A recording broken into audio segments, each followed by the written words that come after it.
Sadistic Penguin Studios presents the At the Show podcast with Tom Yumper Garcia. Okay, you people sit tight, hold the fort, and keep the home fires burning. And if we're not back by dawn, call the president. And Tony Chalsa Burt. I don't know this industry jargon, YP, MP, whatever, okay? All I know is that I cannot get a record contract. We cannot get a record contract unless I take these tapes. It's almost time, so grab a drink, get your popcorn ready, and join the film discussion with two guys from Chicago talking movies.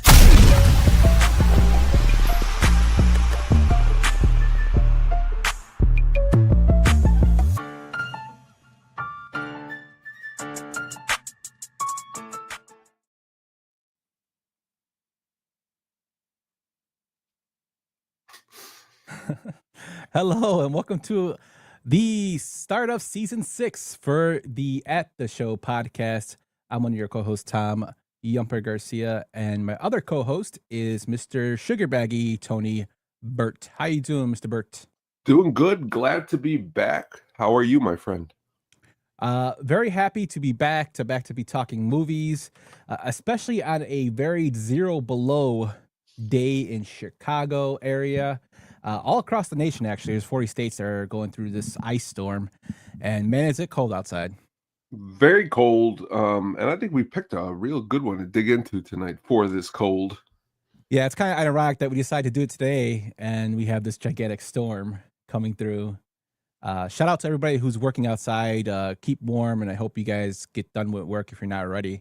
And warm up because it's really bad out there. Very, very, very, very dangerous, and definitely important to definitely warm up. Yes, sir. What's up, Mr. Brian? So, Tone, I melt ice, Sam. So, Tone, let's go right back into our normal swing of things, my friend, and go into what we've been watching.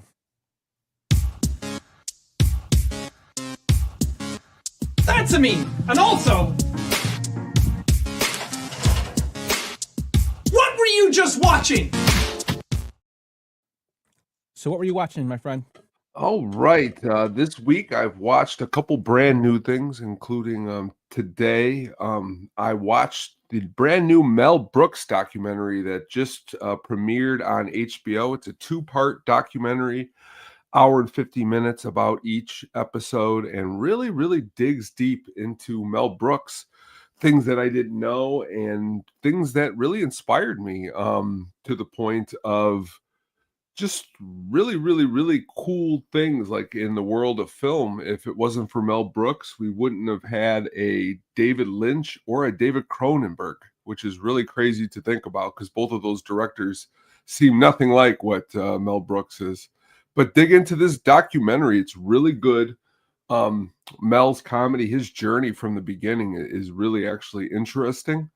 And I was talking film a lot and a lot of directors, and I've talked film for years and years and years and years. And I for some reason, I just never have talked about Mel as being like a great director. But you know what? He is a great director. He's one of the best in his field. And when you really look back at some of the films, like a couple weeks ago, me and Katie watched High Anxiety. Just a really good filmmaker, and this really does a good job of showing some of those talents and really get some good interviews by guys like Dave Chappelle. You get Rob Reiner at one of his last interviews, Carl Reiner. You get a lot of good stuff in it, but definitely check it out if you have not.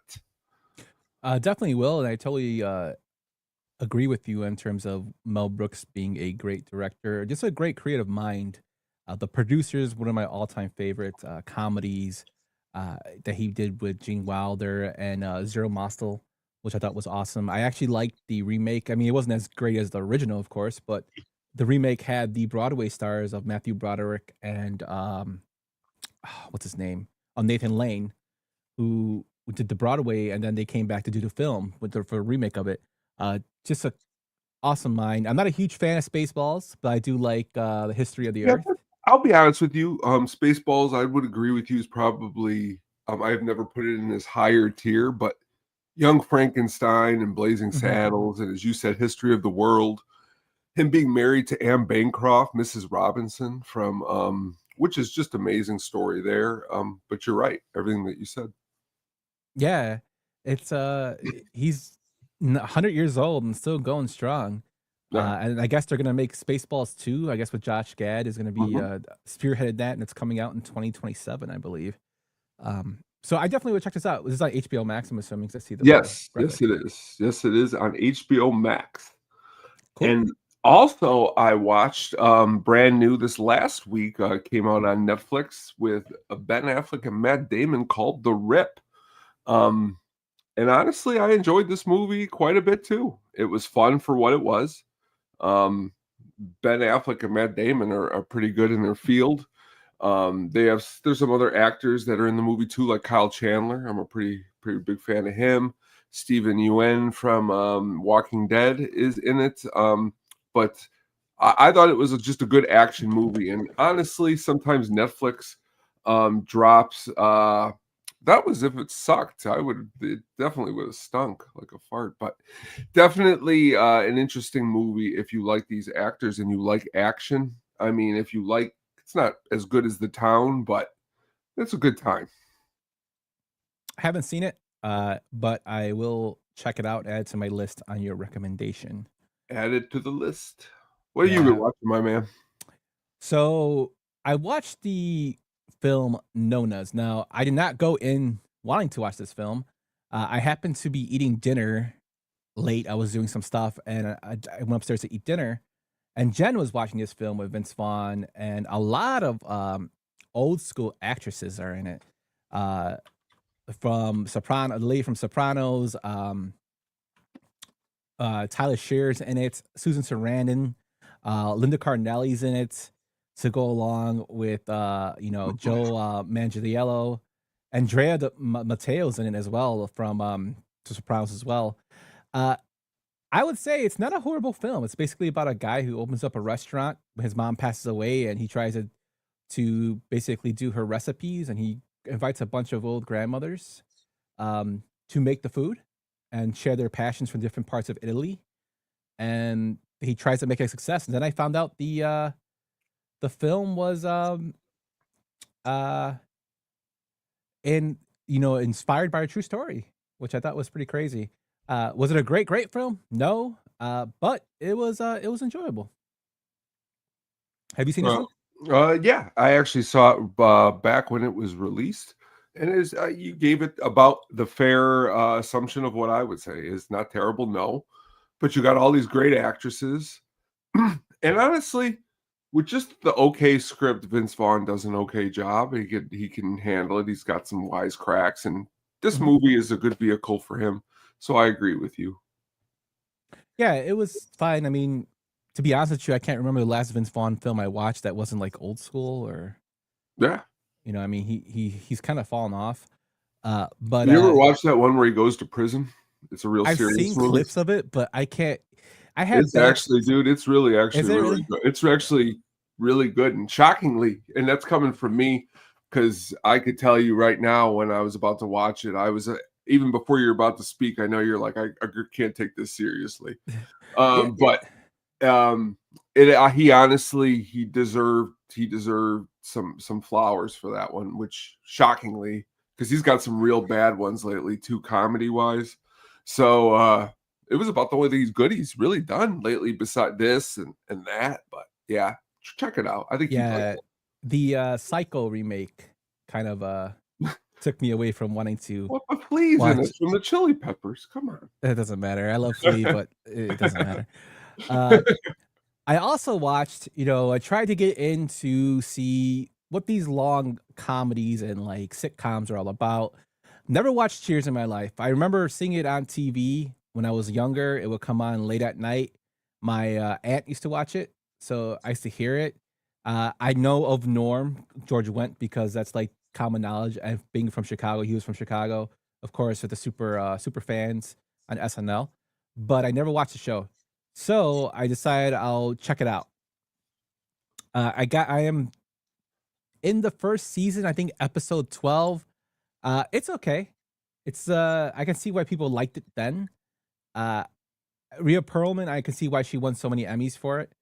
I still understand why the whole Ted Danson baseball player thing is kind of weird. But the coach is probably my favorite character. And I learned that he passes away in season 3, so he's no longer around there anymore because he really died in real life. But it's fine. I mean, have you watched Cheers? What are your thoughts about it? I haven't watched it in a long time, but honestly, just about a couple hours ago, I was flipping through Pluto, Mhm. and it was on, and it started right at the beginning with the theme song, and that's one of the ultimate theme songs in history. The show itself, from what I remember, what I like to, I always do research on a lot of these people's like a lot of their stories, and Kelsey Grammer was partying pretty hardcore in the background of life while he was filming this. Like a lot of days, it was a struggle for him to show up to the set because of his abuse, drug abuse, alcohol abuse, which is crazy because watching this as a kid, I used to think he was like the most straight-laced guy I'd ever seen. Like this guy would never party. But the show holds up, like Brian says, and all these actors, Ted Danson, to see him on here, and then on Curb Your Enthusiasm, he has like white hair now. Just a lot of good actors doing what they do best. Yeah, just really, really good. I actually used to watch Taxi, which I feel old doing saying that, but Andy Kaufman is good on that. Andy Kaufman and Judd Hirsch, He's good on that too. But I'm kind of getting into Cheers. So I know Cheers has ran one of the longest running sitcoms there is. What's up, Gordo? I'm gonna be trying to finish it out. See, I still got other stuff I gotta watch as well, so I'm kind of putting it on while I'm doing work or whatnot. But it's a pretty quick watch. For those who have Paramount, you can watch it. It's there. And then finally, I know we both watched this. I watched the Stranger Things season 5 finale. We watched the first 4 episodes when it dropped in Christmas Eve, and then we watched the leading up episodes that dropped. Actually, it was Christmas Eve. The last 4 dropped before the final, and then before that, around Thanksgiving, the prior 4 dropped. Me and my wife watched it, and we watched the finale on New Year's Eve. I heard people that went to the theater. I was sucked into the whole conformity gate, not believing it, but I found it amazing that so many people were like really posting about this. I was in the Reddit reading about it. Like the theories were ridiculous. But I want to know what you think about the whole season as a total. Well, you know what? I'm trying it in 2026, trying to be as positive as I can. So I'll try to spin this as positive as I can. I since our amazing Sopranos episode, if you have not watched it, please go back and check it out. We broke down some amazing episodes. I can't stop watching the show. Like I'm back through it now, all the way through it again. And I just keep seeing things I never saw before. And even in that last season, which I used to despise, which I'm back on right now, I like it. And I just don't think I'll ever feel that way about this last season of Stranger Things. I mean, I think it's okay, but I've heard different things because man, my sisters went to the movie theaters and so I mean they are really into it. So even there, I just this is how I approach it. If you enjoy the show and you like what you saw, that makes me happy. But as far as what I thought it was from the very beginning to what it ended as, it's just not the same to me. But I could just be different. That could just be my opinion. So I didn't hate it. I just think they waited a little too long to release it. And the reason I say that is because there were a lot of plot holes that kind of went into this season that wasn't really matching the Duffer style. Now, I don't know if Netflix was pushing them, rushing them. I didn't watch the documentary that came out. So I can't tell you for sure. Did you watch it? It's crazy to say rushing them when it took this long. It's crazy. No, and then not for you saying it, Netflix actually rushing them. Because you say to yourself, they had ample amount of time to pretty much produce one of the greatest seasons of all time. But we also know, though, that the way things go on in the background with as many films as we talk about, you just don't know whose hands get muddled in the pie. Yeah, and that's kind of the way I kind of felt because it wasn't the same kind of Duffer writing because their stuff was the Duffers actually write pretty decent. I enjoyed the first 4 seasons. I thought Yeah. they were very, very good. Mhm. The chill I can get past the kids being older. It's 18 months after. Yes, that's what happens. And the ending I guess left a lot of people kind of wanting more, and they were believing that it wasn't the end. So that's when all those theories came out, and then of course nothing happened. No, they're that's why like you could take other shows where the kids have to age and they age appropriately. I mean, if they waited this long, they could have. That's the problem, I think, for me, was even if they waited this long, they could have done a better job of presenting of how far along it went. Maybe that's my problem. I think too, like the thing that kind of threw me off was at the end of season 4, there's all this doom and gloom. Like it's gray in the sky. It looks like horrible. It looks like the town's basically eating itself. And then we find out 18 months later it's sunshine and they're riding their bikes to school. And it's like that's what kind of threw me off when I first started watching it. And then the whole breakup scene with Charlie Heaton and Nancy, that was just horrible. That But was I didn't hate it. I wouldn't say it was their best season. It's probably their worst season out of the 5. But I want to see if the Duffers come back to it. Of course, they're releasing like prequel stuff, so I'm assuming they're probably gonna have to come back to this at some point later because they're seeing all the fans still wanting more. I don't know if I'll be interested in it then, but I mean, it is what it is. I mean, if people like it, that's what's great. You know what I mean? It wasn't so terrible where I would never say to watch every season of the Stranger Things, because Mhm. I always feel like you should always finish a show.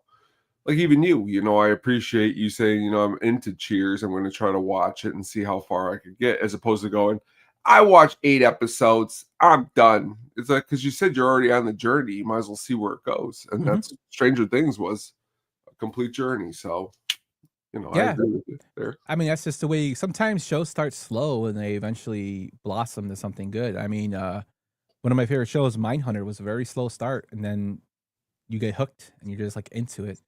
Uh, but that's what we watched this week. Let us know what you watched over at the show Pod on X or in the YouTube comments or at the Statistics Penguin Studios Facebook. Tone, let's go into some news, my friend, before we get into our main event tonight. Unfortunately, today, right before we signed on, a legend in Chicago radio, a person that inspired actually the way I do our show in terms of sound clips and little things like that, passed away by the name of Terry Boers. If you're not from Chicagoland area, Terry Boers was like a big guy at the Sun Times. He used to cover the Bears, and then he eventually went into a radio station called 670 The Score, which is like our number one sports station in Chicago. ESPN also here, but usually local out, draws ESPN. And that station has not been the same since he retired in 2017. A true pioneer in the way he did radio. Hilarious guy. I read his book, A Score of a Lifetime. Once I picked it up, I couldn't put it down. I actually finished it in a day. Not really a long book, but it was so many interesting stories in there. From everybody that I've heard from over the years, everybody loved him. He was hilarious. It's just real sad for him to go. And I think he was only in his early 70s when he passed, but he's been struggling with sickness for the past few years. Tone, do you have anything to say about Terry Boers? A legend, as you stated. Honestly, a friend of mine kind of told me about 670 The Score in the early 2000s. I didn't really grow up in a house that listened to a lot of sports radio, so when I first heard it, him and he was one of the first people I heard, and he was awesome, dude. Really awesome. Like from listening to those early, just a lot of knowledge. And just sad. And actually, I was shocked when I saw it because it was very shocking. Yeah, it just kind of, I was doing something and happened to check my Facebook, and I saw David Schuster post it, who is also from The Score, also a movie guy. We gotta get him on here. Yeah, that's a great uh, idea. But it's just sad, legends from the past are going. But hopefully his memory, and I know his memory will be carried on. The dude was like such a big impactful. He mentored so many people and producers that still are in radio or TV in some form or another. Just sucks. So shout out to Terry Boers, Bye Cracky, pouring out for him. I just wanted to get the bad news out of the way before we went into this Oscar news that came in. Now, you know that if you follow the show, we do an Oscar episode every year where we go through the nominees before the big show comes around and we give our picks and our ideas of who we think is going to win. So, Tone, the Oscars were actually announced Thursday morning. My goofy ass didn't sleep, so I actually watched it live while they were announcing it. I thought it was pretty cool the way they did it, even though it was behind a green screen, but it was still kind of cool. Were there any surprises that came out at you for any of the categories? I guess I'm just really surprised in a great way, not in a way like, oh, I'm mad, but in an awesome way that the Sinners got as many nominations as it's picked up, which I really like that movie a lot. So it's like an awesome surprise. Like when you get too many Christmas presents under the tree, you're not like pissed. You're more like, wow, this is awesome. So that's kind of cool. How about you? Yeah, Sinners surprised me with the 16 nominations. The thing that was really surprised me was one of the Golden Globes that I've watched and with Sam, not watched with him, but I was texting back and forth with him, and it was pretty crazy that the woman from One Battle After Another had won. Her name is Tiana Taylor, which she was great in the film. Don't get me wrong, I enjoyed the film, and she's also in The Rip, which is ironic that you bring her up. But go on. That she got the win for a Golden Globe because Amy Madigan, who's in Weapons, was getting so much buzz for the whole time that it surprised me. Now, I think Tiana Taylor, her screen time in One Battle After Another is a little less than Amy Madigan, but they're both very, very good. So it's interesting for me to see what's going to happen when the actual Oscar is announced. This actor in a supporting role is ridiculously like stacked. There, you got Benicio del Toro, Jacob Elordi, DeRoy Lindo, who finally got a nomination. One of the most underrated actors that we've had out there for Sinners. You got Sean Penn for One Battle After Another, and Stellan Skarsgård, who's also up there too, which is just all phenomenal roles. Loaded. So it's gonna be interesting to see who wins. You also have like a loaded actors. You know, you got Timothy Chalamet for Marty Supreme, which I have not seen. I still have to see that. Leonardo DiCaprio for One Battle After Another. You got Ethan Hawke, Michael B. Jordan, who I found out hated his name Michael Jordan because of Michael Jordan when he was a kid. And then you got Wagner Moura for The Secret Agent. Good list here, and it's a lot of good movies too. Yeah, so I am definitely going to finish up with my Oscar films and then give a more look into who I think's gonna win when we make our list. But the Oscars actually, it looks like they pretty much nailed it on top of the head. You know who should be nominated this year. To be fair, the last couple of years, not to say that our shows weren't banging with our Oscar picks, but the movies, just some of them were like, this is, as you stated, every movie is like bam, boom, bam. So it's going to be a good episode to go through. Yeah, and I totally agree with that. Some of the movies were kind of out of it. You know, you had some great ones and some other. Yeah. Even like, you know, I love, you know, Amy Gladstone in Killers of the Flower Moon, but that movie was like 3.5 hours long. Great movie. I won't watch it again. Yeah. But I actually enjoyed all these movies. I haven't seen Marty Supreme yet, which I sure I will love. And I am actually scheduled to watch the Frankenstein film probably tomorrow. But I'm looking forward to all those the nominations and seeing how they go. If Playback was still around, we would have did a stream, but Playback's not around anymore. R.I.P. Playback. That's sad. Yeah. Do you got any news to bring up, my friend? Have you by chance watched the new He-Man trailer this week? No, I haven't. But is Jared Leto Skeletor?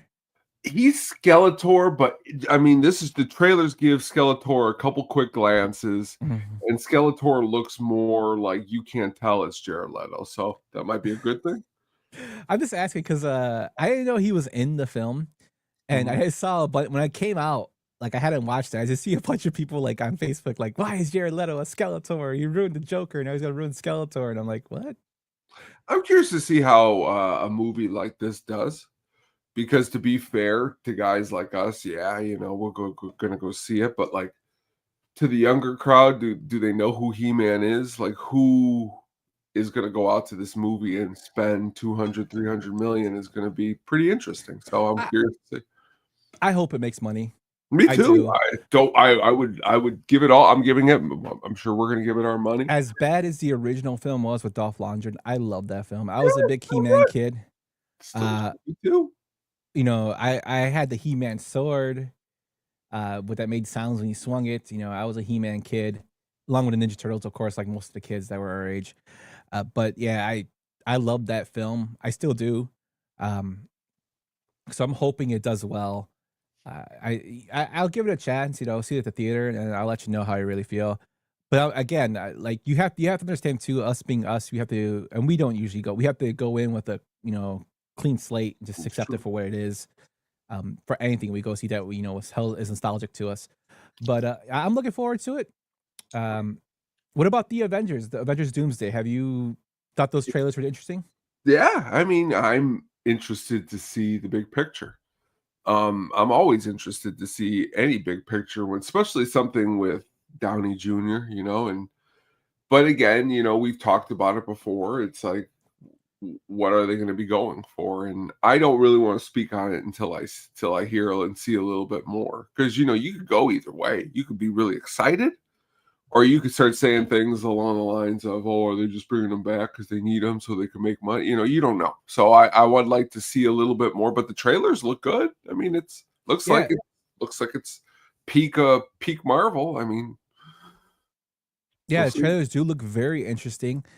I think it's funny that Captain America's coming back, but I mean, that's the point. I mean, it's like, is this going to be a good part in the story, or is this kind of like we need him back just because? I would hope so. It'd be good. I mean, look at Hugh Jackman, who recently said he doesn't think he's done playing Wolverine, and he thought he was done after Logan. I guess Deadpool versus Wolverine kind of rejuvenized that love for playing that role, and he said he's open for more roles. So I'm assuming since they're bringing Patrick Stewart back as Professor Xavier, that Hugh Jackman has to be some part in this universe, which I think is going to be kind of cool of him finally being with the other Avengers, because they are in the comics and in the cartoons. You have them with some of the Avengers, which I think is pretty cool. So I'm looking forward to that. Yeah, it's going to be interesting. Yeah. So that's all our news for today. We didn't want to bore you with all of it, but we have a film that me and Tony both love, that we fell in love with from, I don't know, the first time I saw The Thing, man. I think it was on Channel 9. I watched a lot of late night movies on Channel 9, and I remember watching this in my house on Troop Street in my room. I distinctly remember just drawn to the special effects. It was on the part where the dog is in the kennel, and we'll get to that later in the breakdown, but it just drew me in from then on, and I couldn't stop watching what was going on in between commercials. I was thinking, like, what the hell is this? It was late at night too. I was always by myself watching this. Then I found out that guy who made Big Trouble in Little China directed it. I'm like, oh my god, it's even better. It just made me fall in love with the film. What about you? When was the first time you saw yourself watching that thing? The very first time, right around young age, and just really, to me, one of the most scariest movies I've to this day still have ever seen. I always wanted the tattoo of the front box there with the light coming out of the winter coat, but it just really speaks volumes to really good directing. Kurt Russell is definitely at the top of his game, and so is the supporting cast. I mean, Wilford Brimley, the oatmeal guy, great job. Yes. Have you seen the Wilford Brimley AI videos? Some of them, yes, I have. He's a wrestler and he's fighting diabetes. So it's so great. Yes. Yeah, there's so many actors in here that are unknown that it just kind of draws everything together, and I really love the film for it. So you kind of see how we feel about this. But Tom, let's just go straight into this, man. Let's go into the development of this film. All right.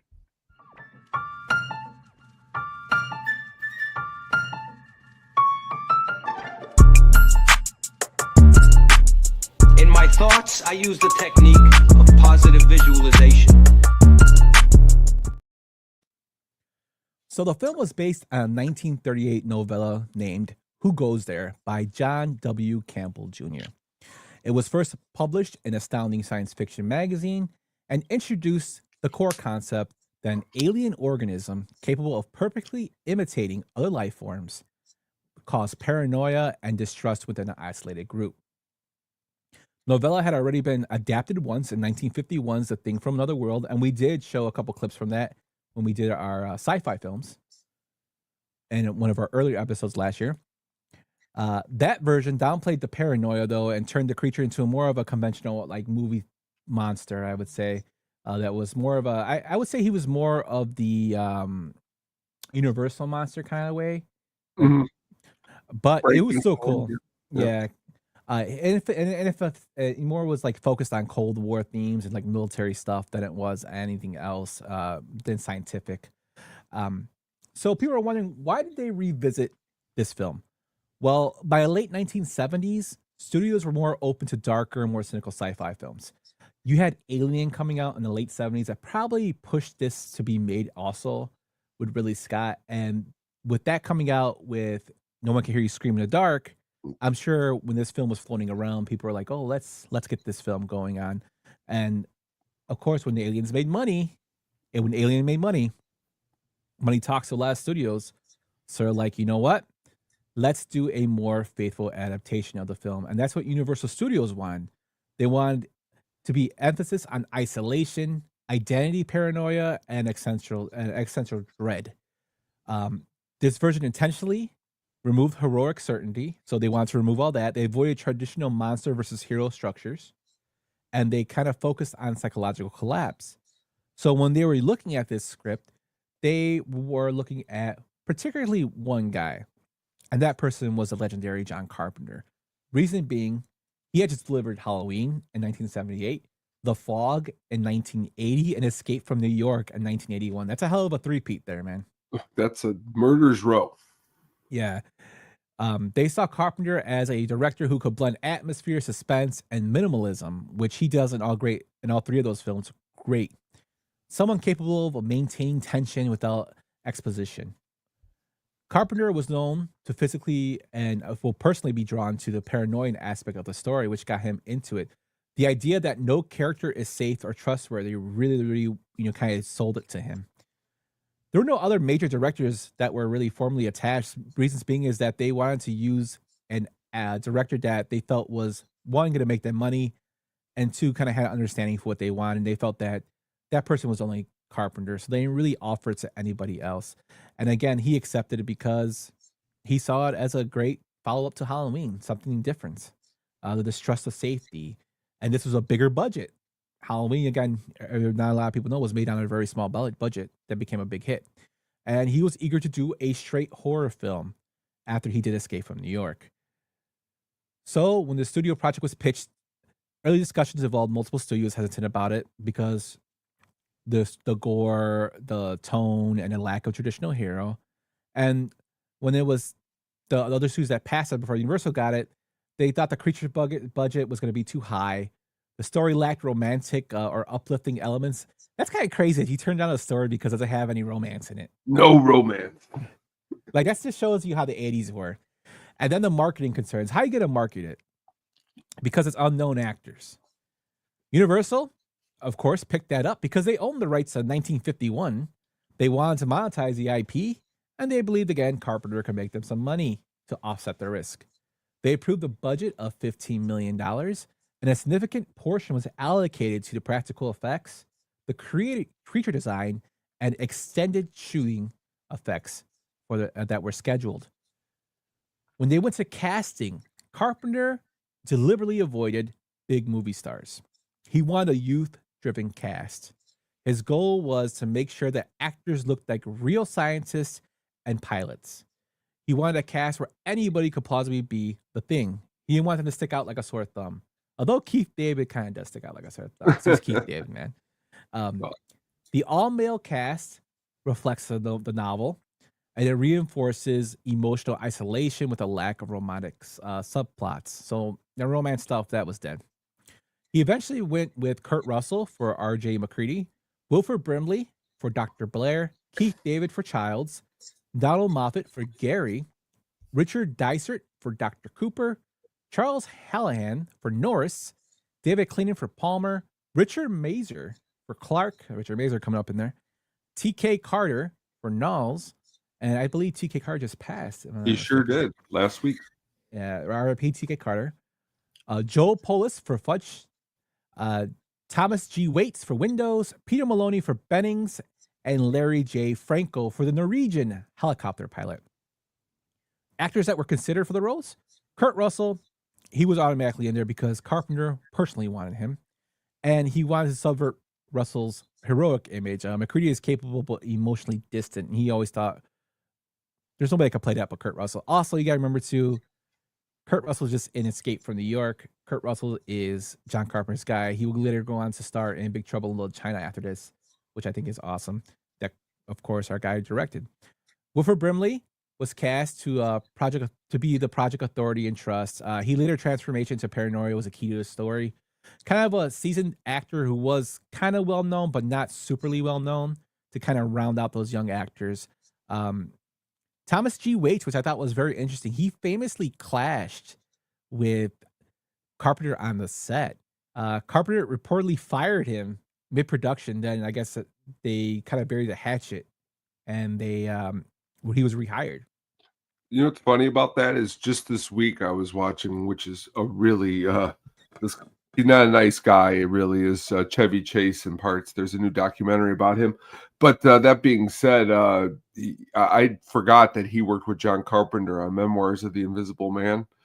And Carpenter literally out of his own mouth was like, worst person I've ever worked with. So you don't want to piss Carpenter off. It seems like he's going to tell you the way it is. I love Carpenter. Yeah, he's just great. But this kind of reminded me when Waits was fired.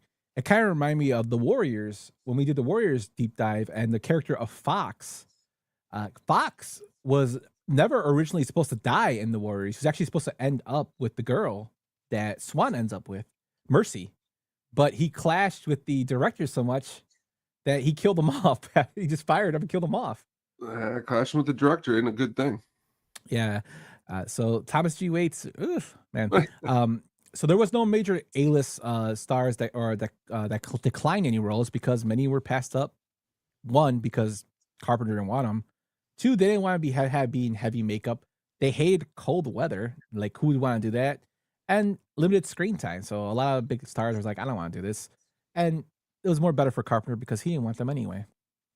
Sure. For special effects, we have the lead effects artist, Rob Bottin.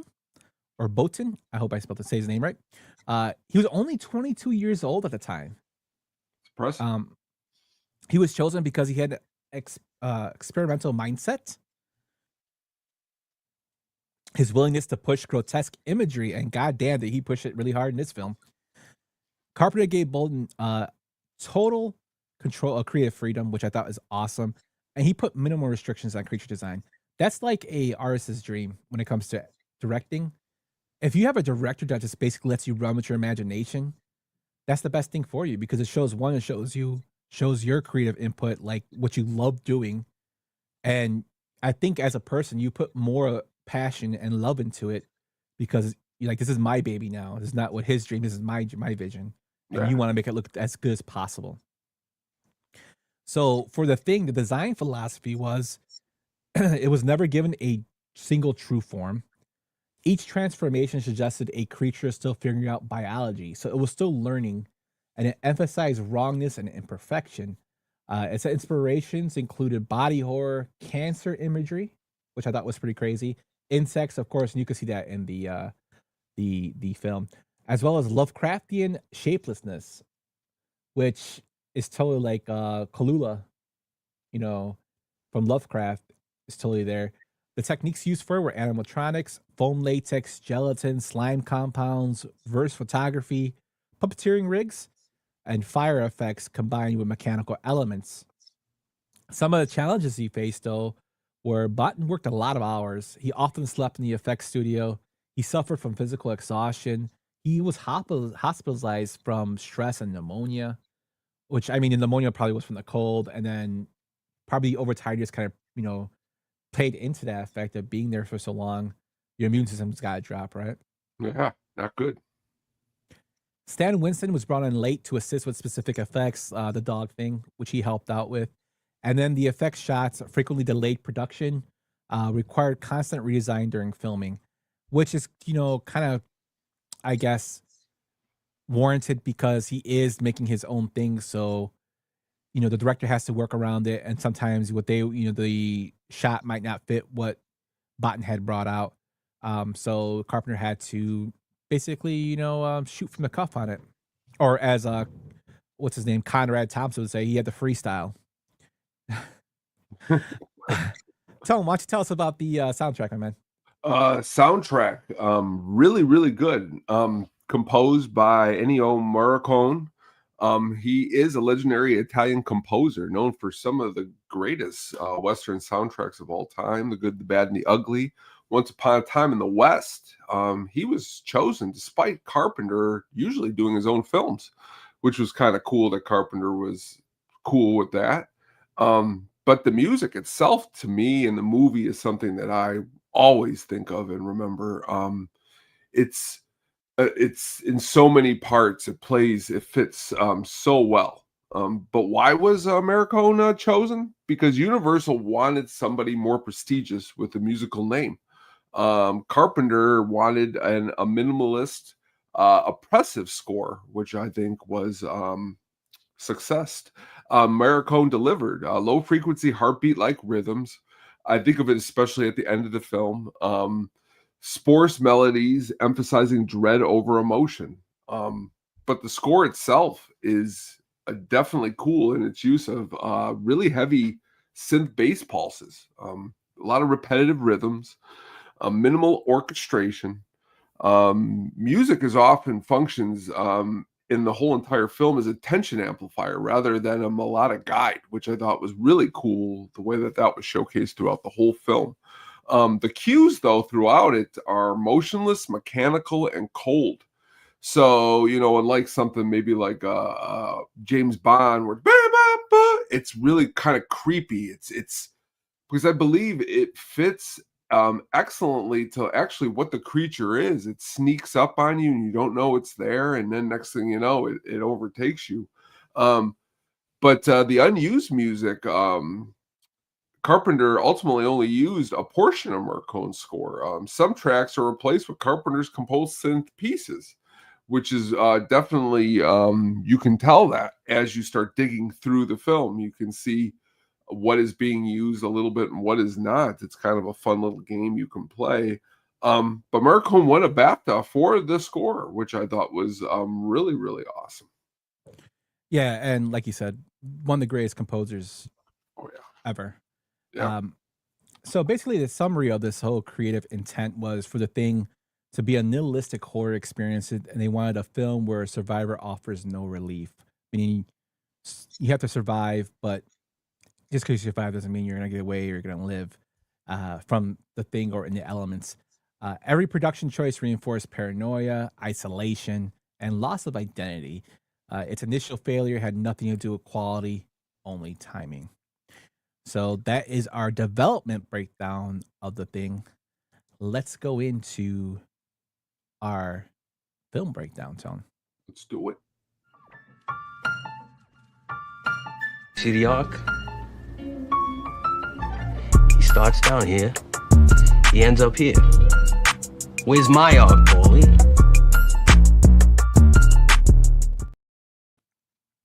So normally what we would do is we would go through the whole film with the beginning, middle, and ending, and me talking and Tony going through that whole thing.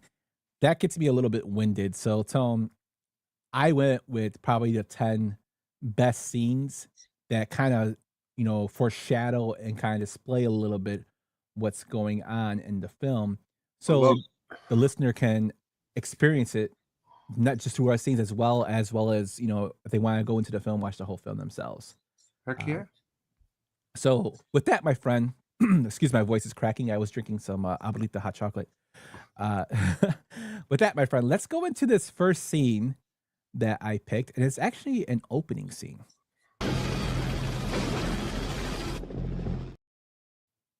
And that is the opening chase of a Norwegian helicopter and the dog.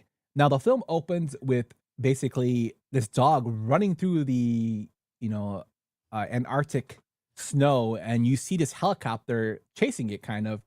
And at first, when you first see it, you're like, "What's going on here?" Is a dog chasing, hunting something? And then you see the guy pull out a sniper rifle and try to shoot it. So he's pursuing the dog across the Atlantic ice, and the guy's like shooting and shooting and like throwing grenades at the dog, and the dog's just getting away. And you see the scientist, at another base, just looking at what the hell is going on over here. The guy drops to the floor after missing as the dog runs into safety with the scientist, and like he screams something in Norwegian or Swedish, and then eventually his helicopter blows up and he ends up dying. Now, why is this important? Because it totally sets the tone for the whole movie. It sets mystery. Like, what the hell is going on here? Why is he chasing this dog? Did the dog eat one of his? I don't know. When I first saw it, when I started watching it, I was like, did the dog like eat one of his his animals that he had at his base, or what the hell's going on here? You don't think, like, even though you kind of know what the film's about going later after you read about it, but I experienced it like never seen it before, and I was like, why is this guy chasing this dog? It just you drop into chaos with the explanation. It's that you get paranoia again, like you don't know what the hell this guy's saying before the thing blows up and he dies. And you feel bad for your dog, man. Like, how'd you feel about this? It's everything, like you just said. You're confused because here's this dog running. When I'm first seeing this movie, I love dogs, so why is this guy shooting at a dog? And then you also are saying just the whole locale of the movie in the snow. Okay, because the people, as they're shooting, everyone looks confused too. So not only are they shooting at the dog, but nobody really knows why the helicopter's landing there, and everyone just has this like confused. And then the dog just kind of like takes off, you know what I mean, past everybody. And nobody on, the side with Kurt Russell, the Americans, are like, get the dog. They're just like, he's just a dog. What's that? We're all good here. And I think right there is also, as you watch the movie, is where they let their guard down just that little bit right there, and that's what sunk them. You know what I mean? Yeah, and the Norwegian dialogue is unsubtitled on purpose, of course, because Carpenter wanted people not to know what he was saying, to structurally put that the act of unknowing.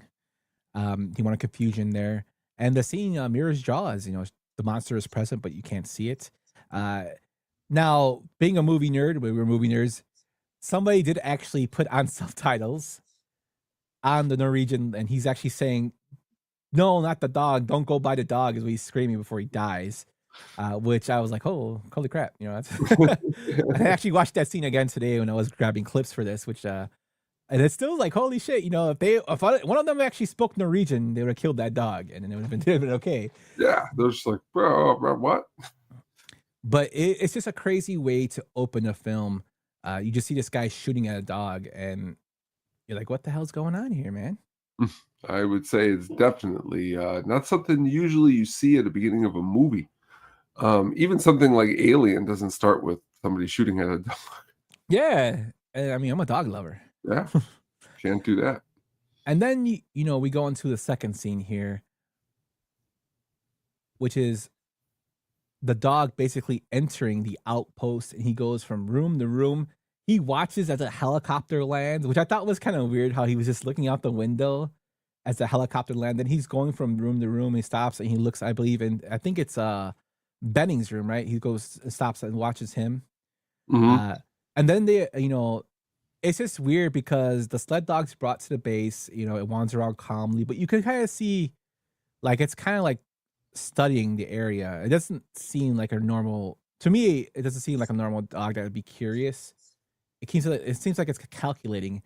And you when you think about it, was it choosing its victims?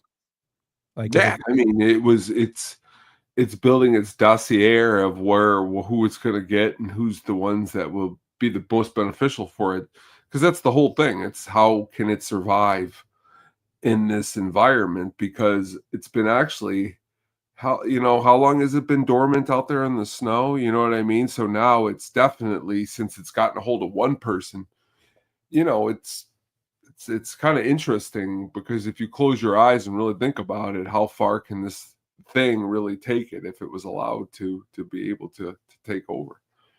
Yeah, and the audience again knows nothing before the characters do. Well, they know something's wrong, but the characters don't know what the hell's going on. The dog becomes like a Trojan horse for the film, and again, it creates like dread, like stillness of action. Like I said, it's doesn't seem like it's acting like a normal animal would. Um, Well, cool even thing. in that scene you played right there, you have the shadow of him Mhm. before the dog walks in. I think that's just a really awesomely filmed. Yeah, right there, and you see like his head on the wall. I always thought that was creepy in a way because, like you said, he's hunting victims pretty much at this point. But you love dogs, so you're like, nah, is he? He's not a dog. He's not anybody. And just some trivia about this: the dog's name was Jed. Oh, really? Yeah, he was highly trained and extremely calm. Scenes were shot multiple times because Jed was too well behaved. Jed. And Carpenter intentionally holds on long takes to make viewers uneasy. That's his style. But I just thought it was hilarious. His name was Jed. I like it. But finishing up our dog here, this is probably a scene that was like, when I was a kid, I was like, holy shit.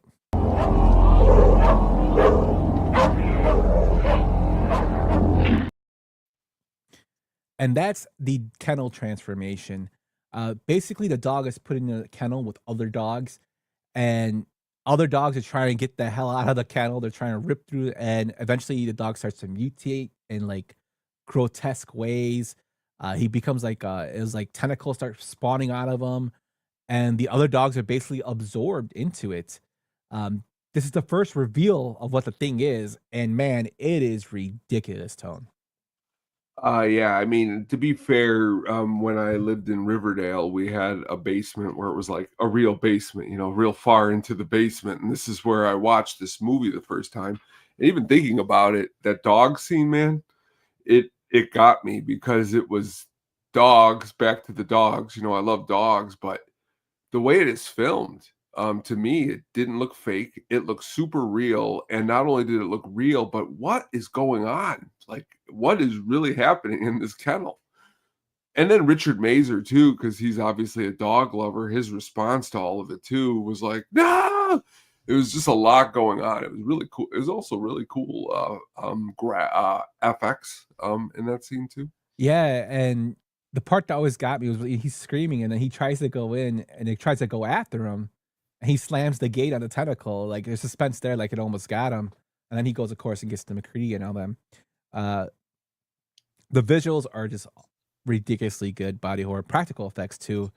And in 1982, something audience has never seen anything like it, which is ridiculous. The effects were done with puppetry, foam latex, slime, and animatronics. Stan Winston assisted quietly due to Rob Botton's overload, as we explained earlier. The creature was operated from below with trap doors, and the scene took weeks to shoot, which I think is pretty crazy. Very crazy. So once they killed that creature, we get old Wilford Brimley coming out there, and he's going to do an autopsy of this dog. What we're talking about here is an organism that imitates other life forms, and it imitates them perfectly. When this thing attacked our dogs, it tried to digest them, absorb them. Diabetes. I love that scene because, for one, I think he has a perfect voice for the explanation. And two, even knowing that this is a film, even knowing that what he's pointing at is fake, it looks badass with the goo spilling off it. The part when he's going over and touching it with his pen to show, the specific parts. This is not dog. This is a adaptation. He's trying to imitate. That whole scene is ridiculous, and the way they carry it into that room and they get it out of the ice block and they bring it over to that room to be examined is just ridiculous. What do you think about that whole scene? Wilford Brimley is one of my favorites in the movie. There's a line in the movie that is one of my favorites that my dad used to say a lot. It's when they're when he's got the gun And they're all grabbing him and they're trying to like take it from him. And you hear Wilford Brimley go, "I'll kill you." Just the way his voice sounds in this whole entire movie is peak. I think he does a good job as the science, as like trying to get through to these people what's really going on. But he also goes mad, which is kind of cool with the character. Yeah, and this scene, the autonomy shows how impossible it's like the cellular behavior of the thing. It shifts the film from monster horror to science fiction horror. Mhm. There, it introduces the idea that the thing copies at a cellular level, um, and then just shows Blair, who Wilford Brimley's character, he starts to get obsessed with this. Um, Again, the effects use gelatin, rubber organs, and air bladders. Wilford Brimley plays a scene with clinical calm to his heightened dread. And Carpenter uses wide framing to keep characters emotionally distant, which I thought is really, really done well. As is Brimley's the center of the shot with the dog, and you can see the other characters are surrounding him, but they're not close. Like they don't want to get close to the actual thing, which in reality, would you? Like No, as a normal person, even though if you're a scientist, you wouldn't want to get close to that damn thing.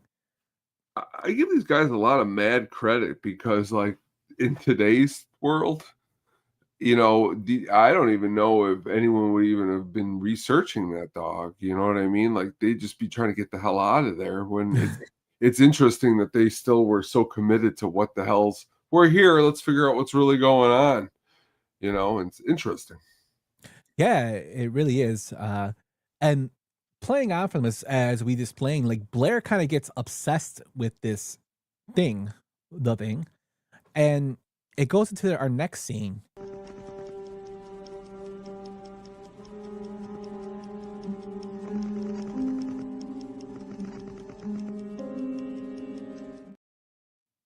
Love the technology. So if you're not watching, I just show the clip from the film, and it's computer graphics, and they are very, very outdated. But the computer graphics were cutting edge for the time. This is 1982, people. So this scene, Blair's running a simulation. He's showing how the thing could assimilate to all life. This basically shows him that it can assimilate to everything. And as the thing's cells are taking over the other cells and absorbing them, he becomes batshit like scared. He doesn't become crazy. He becomes, to my thing, everybody says, "Oh, Blair goes nuts." I don't think Blair went nuts. I think Blair basically realized that they have to contain this thing, which is why he destroys the radio helicopters and kills the dogs, the other living dogs, because he doesn't want it to escape, because he knows this thing can, if it gets out, God knows what's going to happen. And, it establishes global stakes because that's what he's thinking. And it shows that he's both a prophet and a threat, I guess. And then, what's actually going to happen? It kind of reinforces that theory. Tone, what'd you think about it? Did you think Blair was, going crazy, or did you think in more of a rational way, like I thought? Well, I think he starts off as at this point he's still rational. He isn't crazy until somewhere when he's out there in the shed and he's been sitting out there for a long time. I think he finally snaps because nobody listened to him, not because he's literally crazy, but because he actually had all the information. And if they would have just listened to him, he was another aspect to say, okay, we could rid this, but that's they didn't do that. Yeah, and it's crazy. Kind of like, I guess he would be an anti-hero to this film. It could be. Yeah. Brimley improvised some of Blair's agitation, which you could totally tell. he didn't have too much sugar that day. And then, like I said, Carpenter wanted Blair to feel rational, not crazy. And I think that Wilford Brimley actually really showed that in his acting, his portrayal, because I thought, like I said, I thought he was being more rational than crazy because he was scared. Did you find it crazy he was only like 47 in that movie? Oh, bro, he was in Cocoon, and like I know, he's like 50 I thought he was like 90 in that film. I know that. He's also in The Firm. He plays he's a great. hitman. He's great in The Which Firm. I'm like, when I first saw him in The Firm, I'm like, this dude's like 90. How's he killing people? You got Tobin Bell running around with him too. It's Yeah. ridiculous. Wilford Brimley's awesome. It is awesome. So, as Blair does all this, we then start to see the meteor pieces of the film, And we go into another really, really cool special effects part of the film when they find Bennings, and he shows that he's not all he's cracked up to be.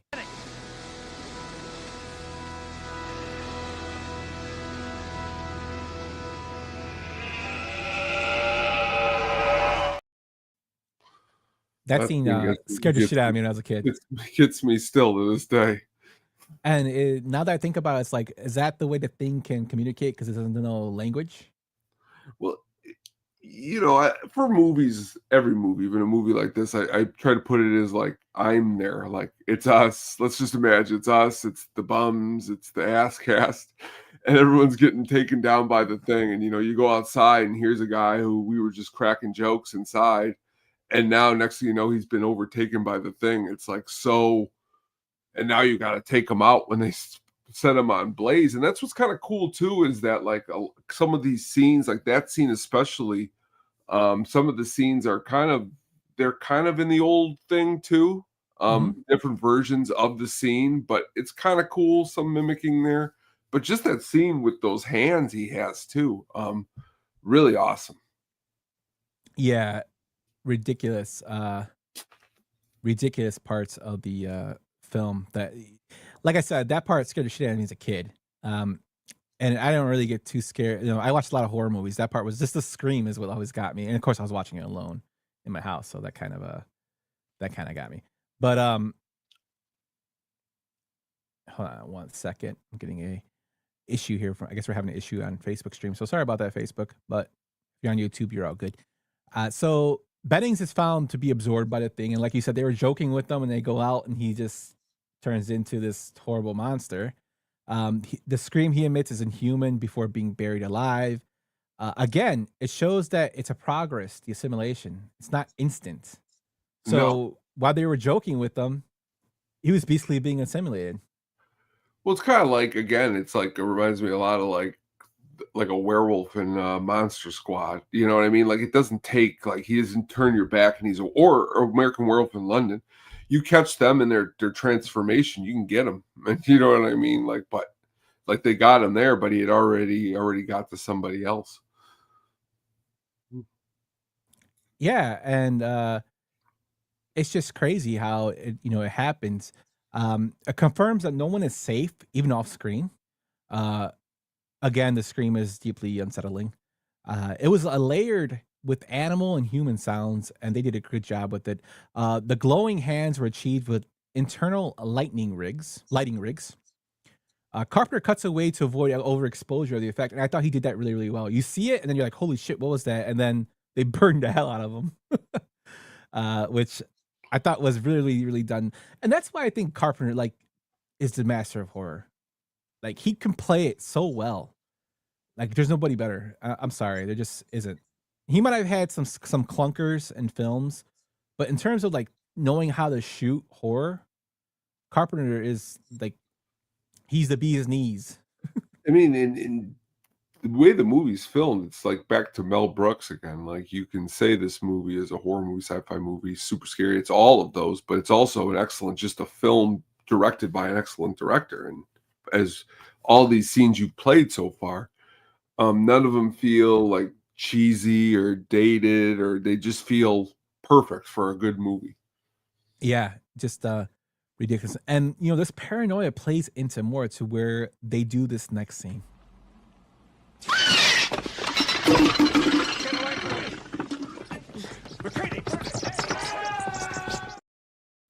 And that's the blood test scene, man. It's awesome. Love that scene. So what happens is McCready's testing blood samples with the heated wire. They somehow find that with heated wires and your blood, they can find out if you're assimilating or you're actually a real human. Now, I can't remember, was it Blair that tells them this, or I forget how they find this out? About the blood? Yeah. Yeah, it's when they were all in there and they had to, it was something that he came up with, which is also kind of crazy that you came up with it that quickly on the fly in there, that you can do this kind of testing. Mm-hmm. Yeah. Well, then again, they are scientists, so I guess we're supposed to. That's true too. But Palmer's blood reacts violently, revealing him as a thing. And the funny thing is, McCready is talking shit to what's his name while he's sitting there.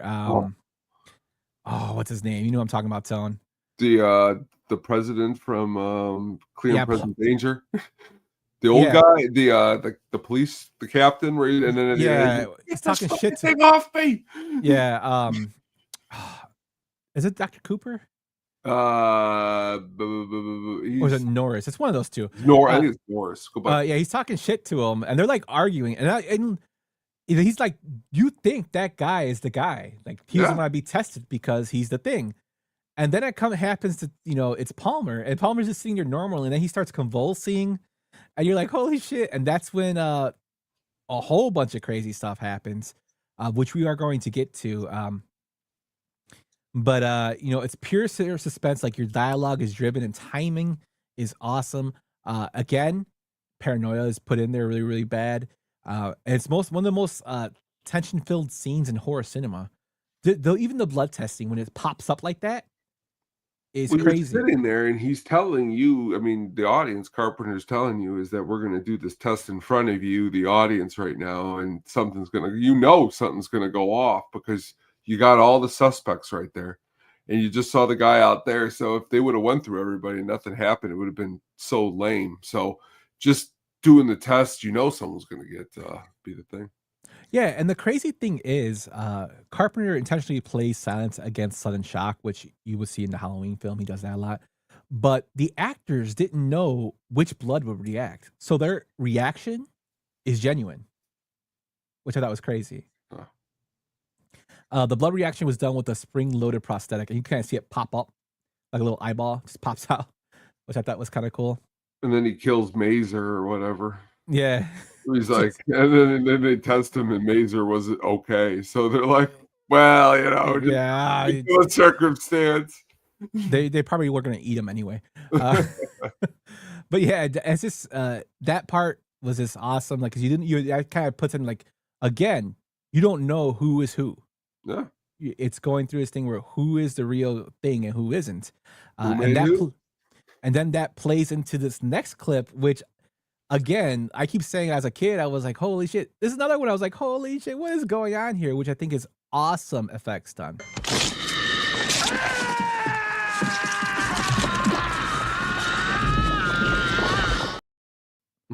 Yeah, that too. Norris it wasn't Norris. I think it was Dr. Cooper. But Norris' chest opens. He appears to suffer a heart attack. They throw him on the table. They give him mouth to mouth, and they're like, the guy is trying to.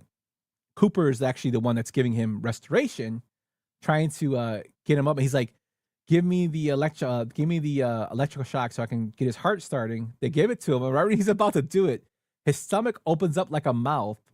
And just basically rips off his fucking arms, dude. Like Jaws, man. Yeah, it's ridiculous. The visual is ridiculous. I'll even play it one more time. So please.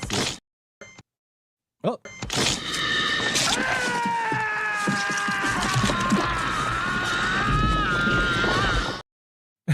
The best part is like the other this guy's arms are getting ripped off, his hands. And if you notice in that scene as it fades out, everybody's just kind of looking like, holy shit. Let's do it more time.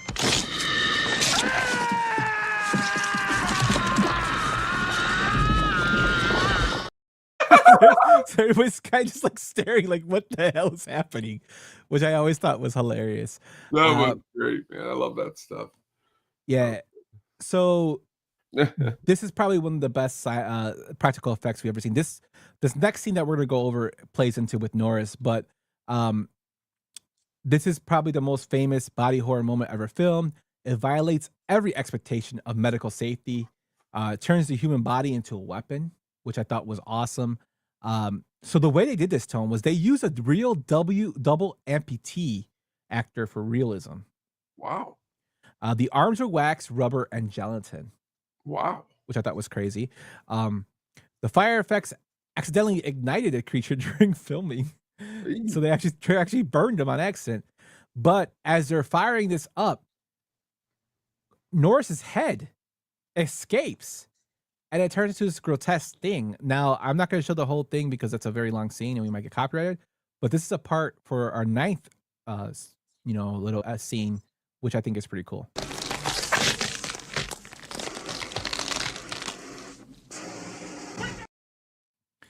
Yeah, as they're burning and trying to put out the fire, Norse's head basically spawns tentacles and legs. He I love I think go on. What are you saying? I'm sorry, my wife interrupted me. But it goes off with some tentacles and legs. It crawls away. They're burning the body, and McCready burns it with a flamethrower. It's just crazy. And this scene was mimicked in so many other films. I mean, in It Chapter 2, they played homage to it with the head of Stan. Mm-hmm.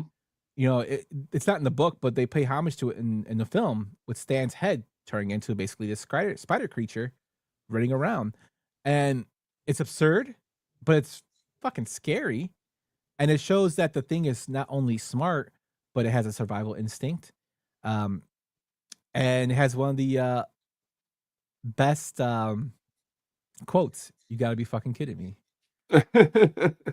That's exactly what I was going to say. It's a great quote. And what's this? No, you never showed her the thing? Come on, dude. She won't watch scary movies, and she says, "I love on the thing when somebody buys some Funkos on eBay and slay the box." That made me laugh. Oh my god, yeah, my box is in the background. It's actually cleaner back there. I had to make room for the sticker business. Right. Yeah, this scene was a combined puppetry and motion animation. Carpenter trimmed the slow stop motion because it felt too visible. And then the eyeballs were rigged on stalks using radio controls, which I thought was pretty cool. This film is just like, if you're a practical effects nerd like me, it's like the best thing ever. I think it's just really, really, really, again, more original.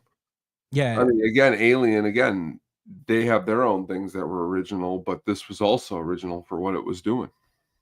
Yeah. So the next scene we're going to do is actually the ending. So if you haven't seen this film, it's been out for 44 years. So I'm sorry. We're going to spoil the ending. But we got 2 clips here. We're going to go with the ending here. Yeah, fuck you too!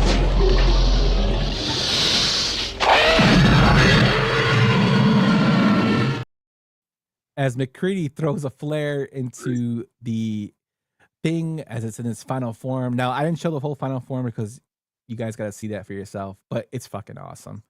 And he blows it up, and in turn blows up his shelter.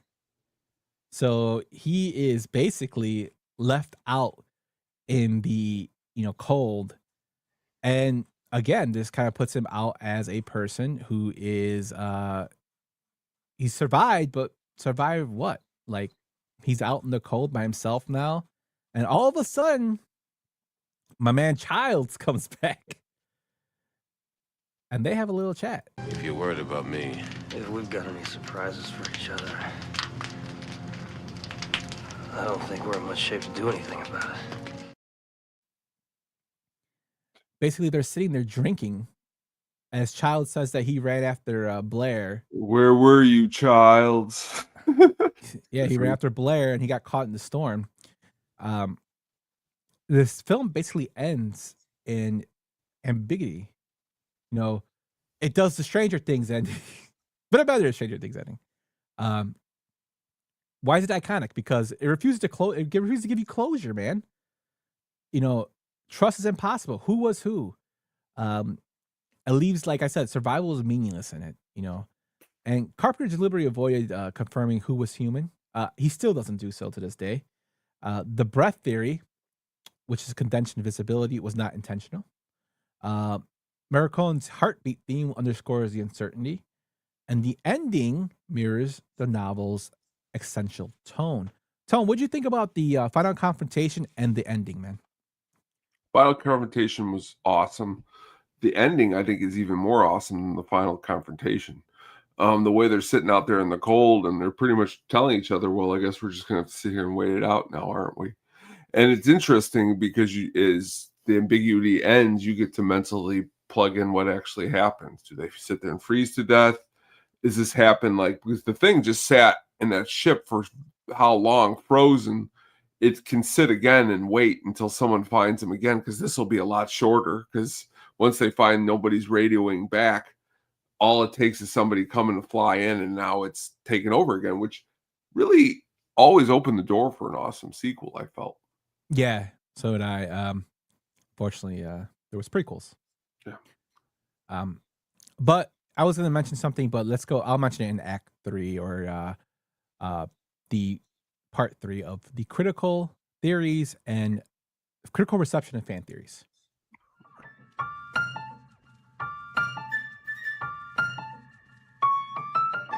You know that fat cocksucker says I look like the Shah of Iran? Who does? Tony. I never got that at all.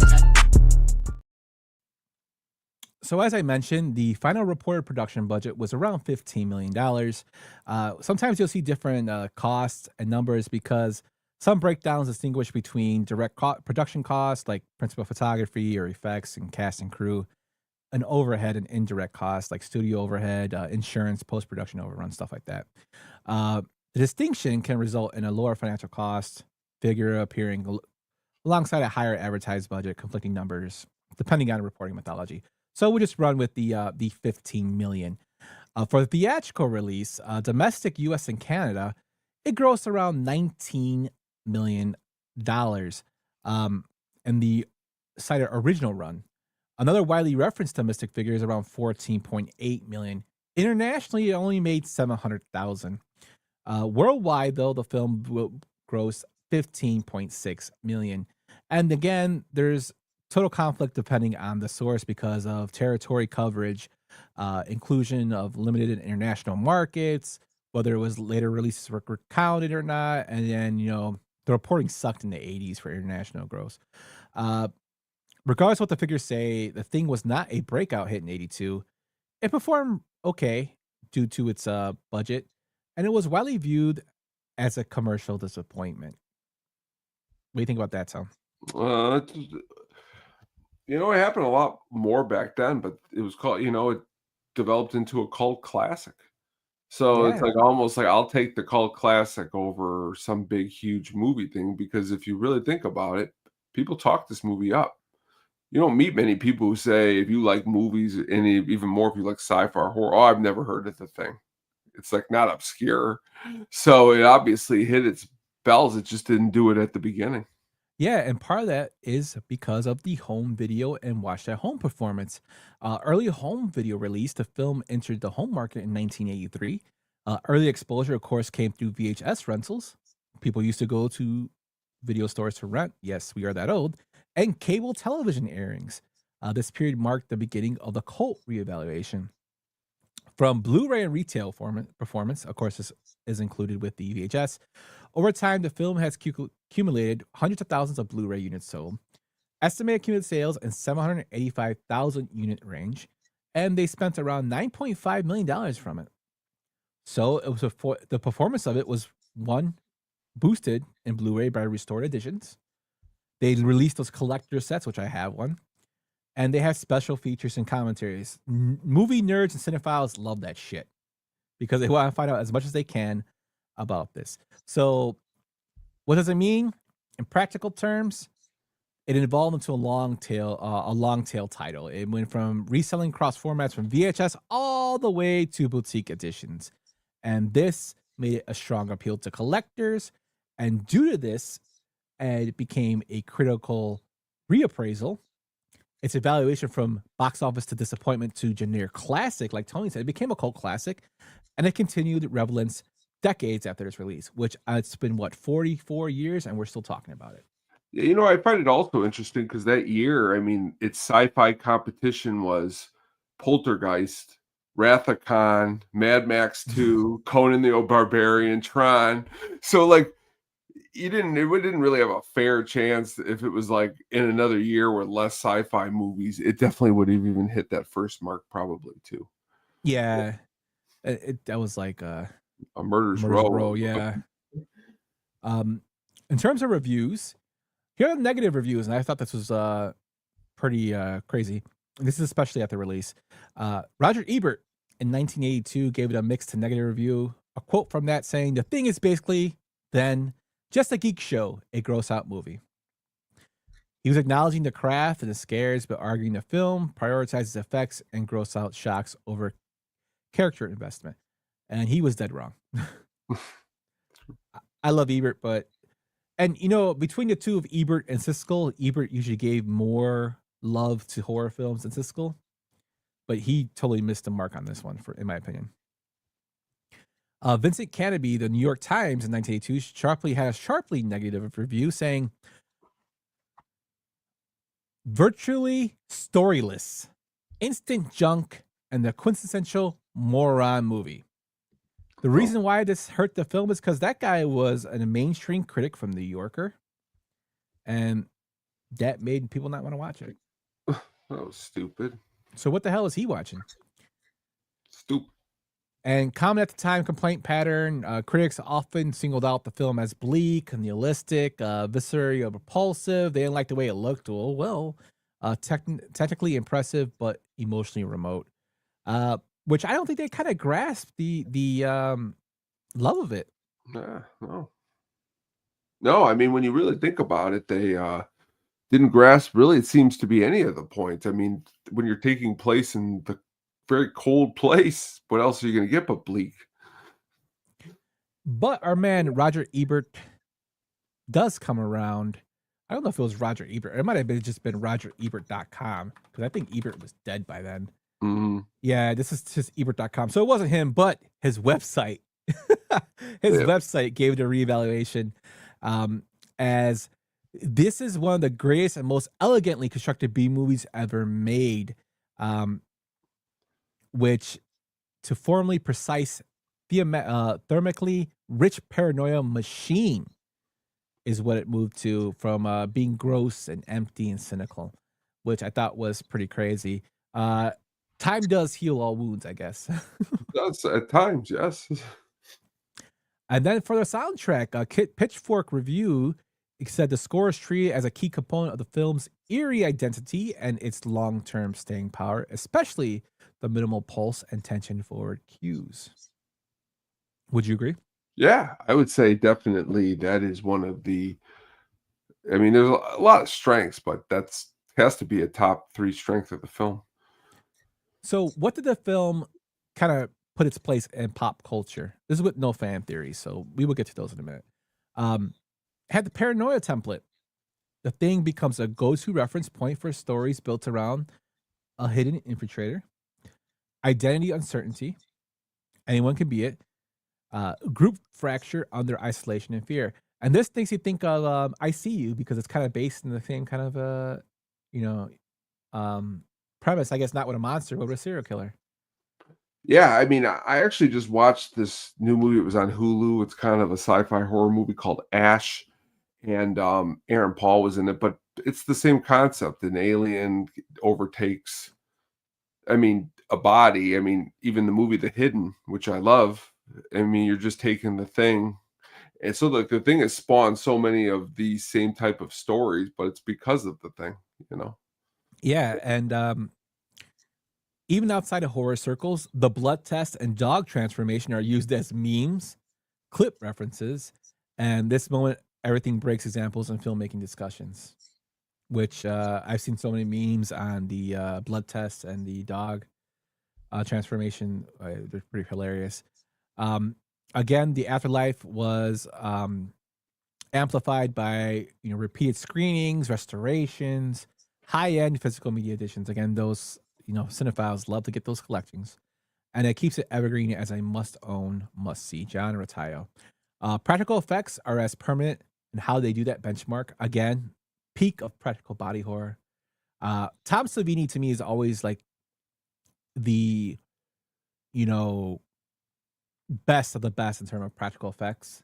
I think creature design, this film was better than Savini. Oh yeah. I mean, it was really, really, really, really, really good. And with the world today with so much CGI, it's nice to see stuff like this. Mm-hmm. Sequels and other prequels and other official franchise expansions. We had 2011 film The Thing prequel, which after watching this film again, Tone makes me want to actually watch that film. So I'll probably watch that tonight before I go to sleep. It's a good one. And even from people who I know who are diehard fans who I went to the movie with, it's not and it's not as good, but it's cool the way it is filmed, because I usually am not a prequel guy. I don't like them when they go backwards. But to really kind of fill in the blanks, kind of like it's cool. So check it out. I think you'll at the very least have a good time. There was also comics. Dark Horse Comics published sequel continuations under the Thing from Another World banner. Had multiple arcs and entries exist. It had abandoned, unmade follow-ups. There have been multiple points in time where additional screen continuations were discussed, but projects have stalled for business rights, market reasons, and God knows what else. Also, the IP. Now, Carpenter always gets asked about this, and you know, there's two things that Carpenter always gets asked about: this film and Big Trouble in Little China. And Kurt Russell has come out and said he would only do Big Trouble in Little China 2 if John Carpenter did it. John Carpenter hasn't really spoken on that, but as of late 2025, Carpenter has confirmed discussions and potential development suggesting a follow-up story is being worked on, possibly continuing from the ambiguous ending. It says that it's more than just rumors. Carpenter's kind of hinting, with recent mentions of it being in production or in the works, but concrete details remain silent. I hope he's involved heavily, because he hasn't released a movie since, I think, Ghost on Mars, right? Yeah, and I mean, to be fair, I've watched Sophia's watched the Christmas Chronicles like 500 times on Netflix, and seeing Kurt with like white hair or white beard, I could see him really pulling off something cool if they were really hammer it down and get it out. But it would have to happen here pretty soon. Yeah, John's 78 years old, so I would like it to be done as soon as possible for my guy.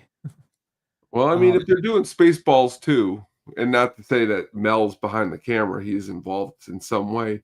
John could do this. He's got it. So I just went on IMDb, Tone, and there is so if you look at the director area for John Carpenter, if you look at his credits, there's an upcoming film called The Thing: Alternate Ending.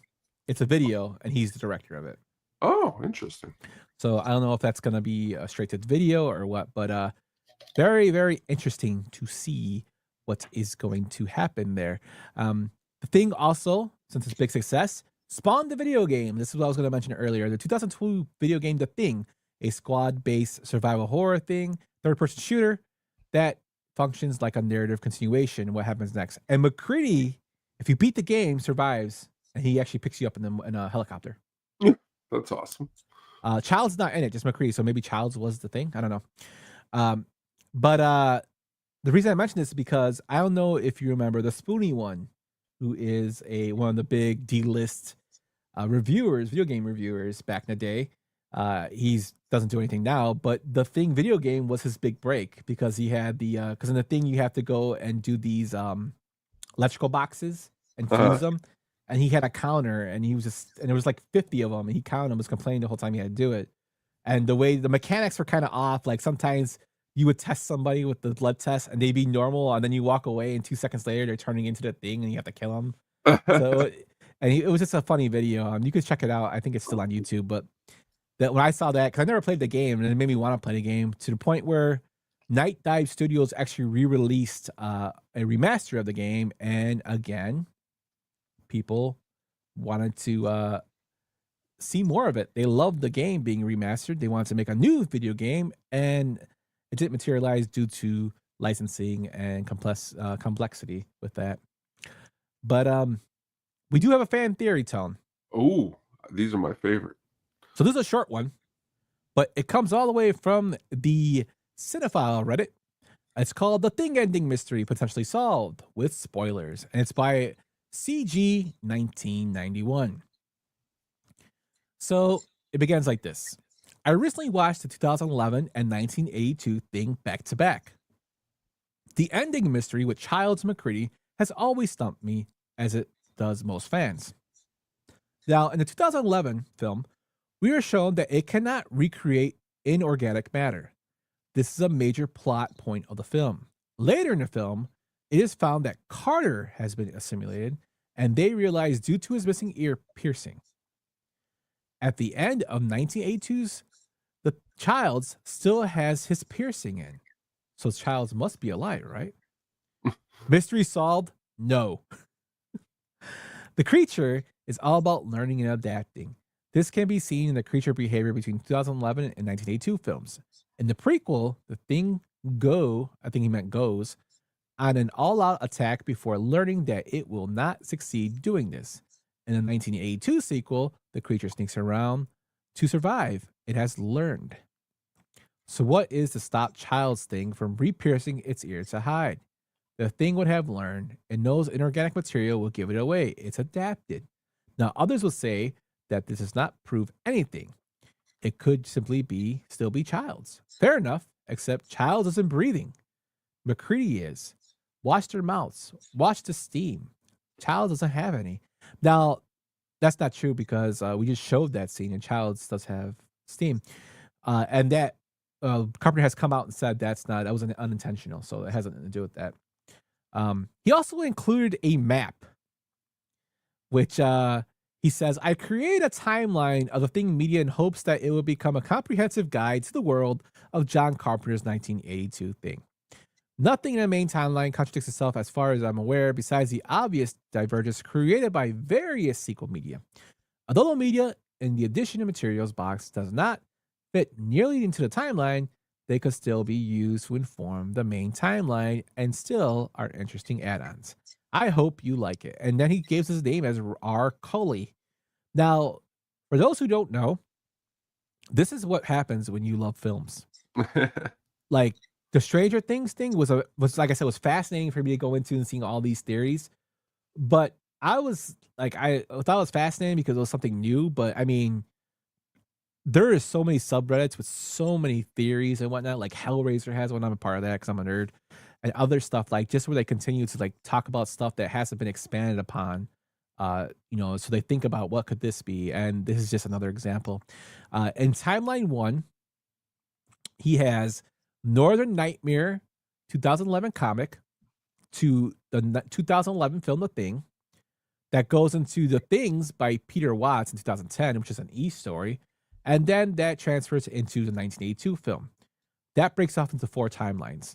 The first being The Thing from Another World, a 1991 comic that goes into Climate of Fear, a 1992 comic, and then finally Eternal Vows, a 1993 comic. These are all Thing comics. The second timeline is from the Thing 1982 film. It goes to the comic 1993's Questionable Research Comics. Timeline 3 is the Thing Return of the Thing TV show. It was unproduced, but they have the script. I told you these people are crazy. But the fourth timeline actually has the 1982 film going into the video game, the 2002 video game. And that, again, I said McCready lives because he picks you up in the helicopter. And then that was supposed to go into the Thing 2 video game, which didn't come out. So this guy has thought of everything. That is a lot and awesome. Awesome in a way. Yeah, so if you want to see the actual picture, check it out. It's on the YouTubes. I don't post the notes no more because that's just a lot for me to post. But you can check it out in the picture on the YouTubes and pause it. It's a cool little graphic this guy made. So any final thoughts, Tone? Very, very cool breakdown here tonight. And I thought, which I learned recently which Universal shot it down, but Carpenter was originally even thinking about shooting this movie possibly in black and white, which would have given it even an extra layer of bleakness on top of however bleak it was already. But just really, Kurt Russell, man. I mean, can you imagine anyone else in that role? No. I can't. No. I mean, just so good. Such a good movie. Yeah. Classic film. If you haven't seen it, what is stopping you from seeing it? It's cold as shit outside this weekend. Go and watch The Thing. Perfect weather. It's a classic, man. Before we get to our closing up shop stuff, Tone, what's going on over at the Hookup on Music, my friend? The Hookup on Music will be back this weekend with lots of goodies. We have a brand new Megadeth album that we're going to be talking about. We also are going to be talking about Sam and Dave, a really good band from the late 60s, 70s, really heavily influenced with the Blues Brothers. We're going to be talking about this band called Frozen Soul, ironically, because it's cold outside. A lot of cool stuff, man. Dig into that. Also doing more honoring of Bob Weir, who just passed recently from the Grateful Dead. Lots. Also, just learned today a bass player from the Scorpions passed away. So talking about a lot of different stuff. That's probably going to drop this weekend sometime. Listen to that. And we just had James Bond last night, where we dug into GoldenEye, some of the video game stuff there. So check that out too. Yeah, and also Perry Bamonte died. Yeah, Crazy stuff from The Cure. We talked about that on that last episode, which was really, really sad to hear, because he was very influential to their music. Yeah, I wonder how it's going to go, for Robert Smith and The Cure, which kind of I'm kicking myself in the ass because I haven't seen The Cure live, and now I won't see them, But good stuff, my friend. Also, check out the Drafty Pod. They just dropped a wrestling theme songs episode with our main man here, the Sugar Baggy, along with Baloney and Joey P from the Bums, our guy Shankster, and of course the Draft Master, Magnificent Stan, aka Brian. Fun episode, man. So many songs were going through my head when I was I know thinking about it. You were saying lots of good ones there. Yeah, man. A lot of good ones. Check that out. That's also on our site, on our YouTube channel. On my end, we are going to be recording a new Frame to Frame on Sunday. Me and Cotton are back for the new year, and we are going into the comparisons of the original RoboCop versus the remake. Ooh, just got around to watching the Toxic Avenger because of you guys. I watched the new one. I had a fun. And tomorrow, I will definitely getting around to the Running Man. So I'll get back to you there. Awesome. Yeah, let me know how that one is. Also, if you are in the market for custom stickers, I have opened up a business called Penguin Imprints. We have some of the designs I created on there for shirts and whatnot. We will have custom shirts coming in as well, where you can design your own. So penguinimprints.com. And if you want to buy some Sadistic Penguin merch, the website is still up for sadisticpenguin.printify.me, where you can buy that, and that helps support the show.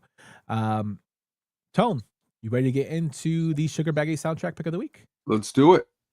Cool. Let's kick this sucker off. The Sugar Baggy soundtrack pick of the week.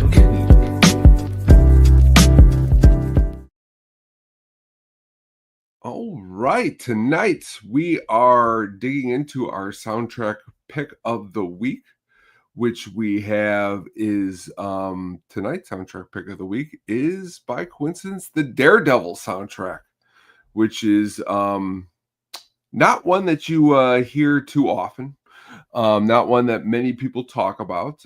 It is more of a nu metal soundtrack. It was released back in February 4th, 2003. 74 minutes long, but loaded with lots of songs.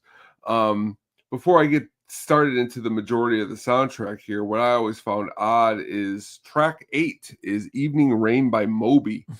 You have a soundtrack that is loaded with lots of ridiculous nu metal like Saliva and Seether, and then you got Nickelback and Fuel, and then you got POD, and you got Chevelle and Hoobastank, and then you got Moby, which I love Moby, but it's just cool how they like place that in here. And also in the soundtrack was supposed to be other artists that didn't make the soundtrack that would have probably not made it so much more nu metal, but 20 tracks on this one, which makes it really long. But also, though, for the time period of when it came out, when you can get a song with Drowning Pool with Rob Zombie, that's pretty big. Or Nappy Roots with the guy from POD. That's also pretty big. But this little Wind Up Records, they started doing soundtracks around this time. They also did the Punisher soundtrack. Some of the songs that were omitted from the release were Nerd, Lap Dance, House of Pain's Top of the Morning to Ya. But they went on again, like I said, with Marvel Comics to do the Punisher, Fantastic Four, and the Daredevil spinoff, the Elektra. Not much is good from the movie. The soundtrack is probably better than the movie, which is, not saying much. But again, a lot of stuff on here. A lot of, like I said, it gives it a vibe. Also, Bring Me to Life, which is part of the soundtrack. I mean, I'm sure everybody has heard Bring Me to Life by Evanescence, which is, I never really was a fan of that track, but probably because of the Wake Me Up, wake me up inside, can't wake up. And then what's even ironic is right after, like a year after the album came out, that guy left the band. So like none of their music has that guy doing that wake me up inside.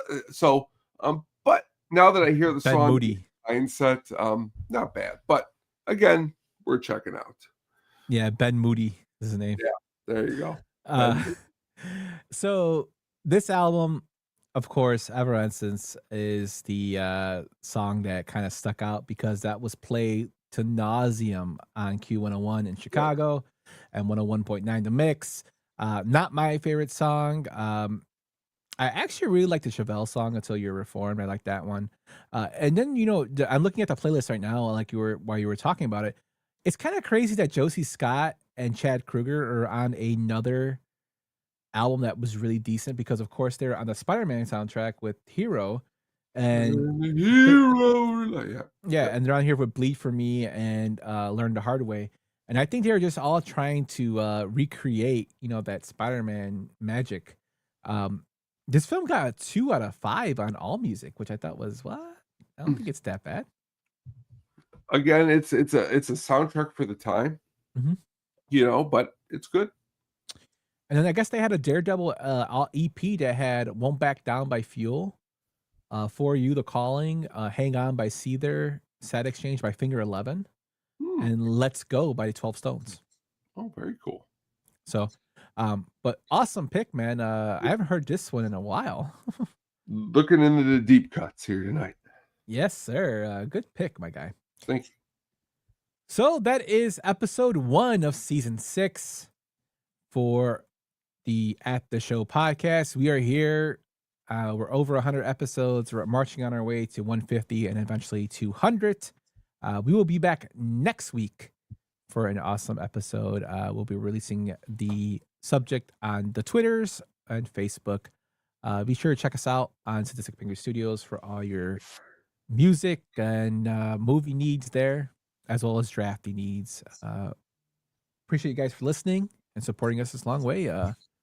Stay warm. Tone, anything to add? Yeah, pretty much stay warm. And hopefully hopefully your heaters could get a little bit of a rest every now and then. Yep. Drink some Abuelita hot chocolate. There you go. Take it easy, guys. Good night. Thanks for listening to the At the Show podcast, a Sadistic Penguin Studios production. Game over, man. It's game over. What the fuck are we gonna do now? What are we gonna do? Maybe we could build a fire, sing a couple of songs, huh? Why don't we try that?